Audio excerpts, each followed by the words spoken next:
This is Shelley Kraft coming to you live on SNNLive. We're at the Dawson James Small Cap Growth Conference 2016 in Jupiter, Florida. I have with me Matthew Jones from Dyadic. It's a publicly traded company and the symbol is DYAI. Matthew, welcome to SNNLive. Thanks for having me, Shelley. It's good to have you. Let's start by giving the audience an overview on the company. Sure. Well, Dyadic is a company that's been around for many years, industrially focused on producing enzymes, particularly in huge production, huge yields. A great platform based on C1, which your audience I think know well, Shelley. Tell us a little bit more about the core of the platform, if you would. So in biologics, particularly in the pharmaceutical sector that we'll come to, the cell that you choose and the platform that you choose in which to express your genes of interest is fundamental to how the production, how the yield, and essentially how you can commercialize that model. So choosing the basic platform, the fundamentals, is key. And within our industry, there are many options, but by far C1 is the most productive. So what's your expertise and what do you do in the company? So with a commercial hat on within the company, we're looking to license, we're looking to collaborate and partner with companies, particularly biopharmaceutical companies who already have an experience with cells, with expression from cells, particularly in large molecules. And obviously we're looking to bring the C1 platform from the heritage that it has with its proven productivity and its proven high yielding, that of course addresses cost of good issues and so forth. And bringing that to the biopharmaceutical industry, which still struggles to find the right platform in which to express and to remain the most competitive it can be. So I'm going to ask you a tough question. How's business? Well, business is great. Business is booming, actually, because if you think that really from the start of this year, from our public sale to DuPont, or the industrial piece of the business, we have now fully focused ourselves on this sector. And it's a big sector, there's lots to do. We have 4 particular focuses right now. If we think about how biologics glycosylate, we've got the non-glycosylated market, which is a huge market. We're talking about insulin, those kinds of things. And of course, we're engaging with companies where C1, which is a very productive system compared to what the industry currently uses, in CHO particularly, has a huge advantage.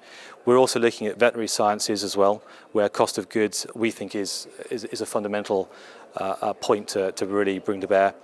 And we're also looking at glycosylated markets. And then, of course, there's the new biological entity market, which is just huge. And, obviously establishing C1 as a rival platform to CHO is where we're at right now.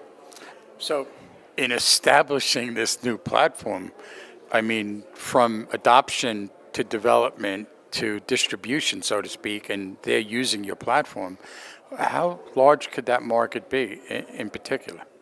Yeah, that's a really great question. I think it's hard to give you an exact number, Shelley. What I can say is if we think about insulin, the example I gave a second ago, we know that the global market is around 40 billions or so if you really bring into bear all the numbers that we see. But that number is kind of we don't care if it's 30 billion, 40 billion. I mean, it's a huge market. I think if you think about the growing population that are diabetic, if you think about the aging population and the top-heavy population that we have around the world, in healthcare markets particularly that are subsidizing or funding prescriptions, we believe that C1 fundamentally will shake up that market, given that the expression yields you currently get, we think is a multitude lower than what we can achieve, and therefore, bringing that discussion to the right pharmaceutical companies, is engaging a lot of discussion right now. So I kind of want to hone in on the closeness to the adoption, and I think it's kind of like when you get a big company to adopt, it could seem like a domino effect. And so how close is that occurrence? And if you're receiving any pushback, what do you think is needed to overcome that? That's a great question. So my background is in large pharma and small biotech, as well as working for CMOs, which is a good example of where Dyadic is really focused, engaging and discussing as both collaborator as well as a partner. But essentially, there's a multiple assets to this. You've got the overall arching effect that fundamentally the current platform that all of our friends in the industry are using is a platform which has a ceiling. and we can discuss, grams per litre. We can look at data out there. But if we put a finger in the market and say between 2 and 10 grams per litre is really where a lot of companies in biologic terms, play, and there are smaller and there are bigger expressions. But fundamentally, it's restricted on how good the cell can be.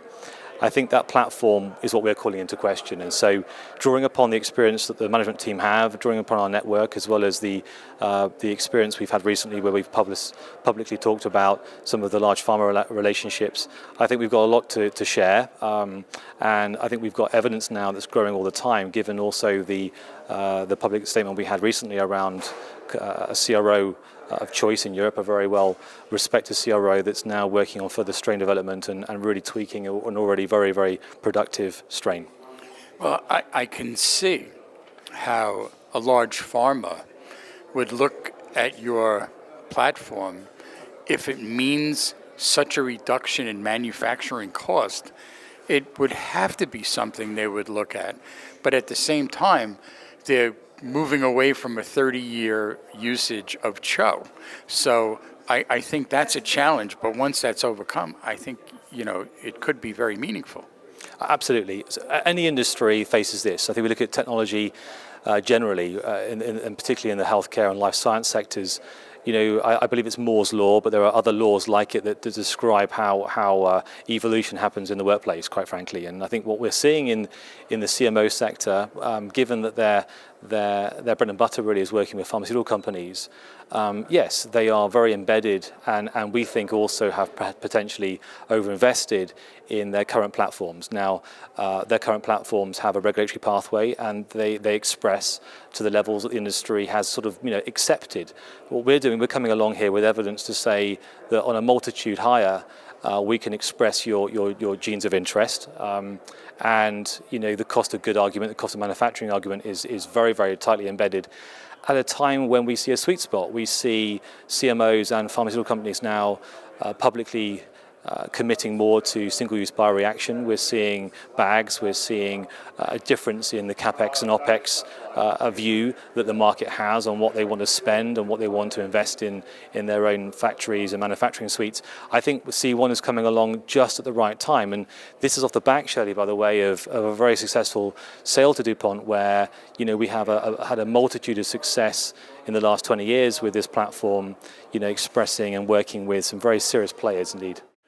What is the problem or need that Dyadic at this stage is the solution for? Can you answer that? I hope so. I think that regulators, big pharma, fundamentally the healthcare systems in the countries they operate in, biologics, we've seen the prescription levels increase. We've seen an aging population. We've seen more and more need for therapeutics in this space.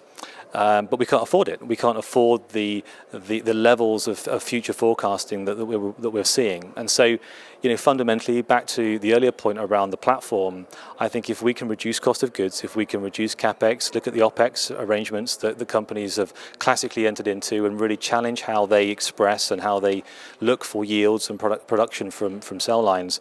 We also think that top down, so as governments, as healthcare systems really are struggling to afford their bills, they're going to look more creatively at companies like ours who are offering solutions to meet that need. And we are talking to biosimilar companies, biobetter companies, as well as new biological entity companies and innovator companies, and they all have the same issue. They all want to try to reduce their cost of goods. They all want to be able to have the highest safety profile, and they want to bring to market the best drugs they can. And C1 is the platform that will take them there. Let's give out the website for more information, if you would. Sure, it's dyadic.com, and feel free to reach any of the management team anytime. Ladies and gentlemen, Matthew Jones, Dyadic. It's a publicly traded company, and the symbol is DYAI. I'm Shelley Kraft. This is SNNLive, and we're coming to you live from the Dawson James Small Cap Growth Conference 2016 in Jupiter, Florida. Matthew, thank you for coming. Thank you, Shelley. Thanks for having me. Thank you.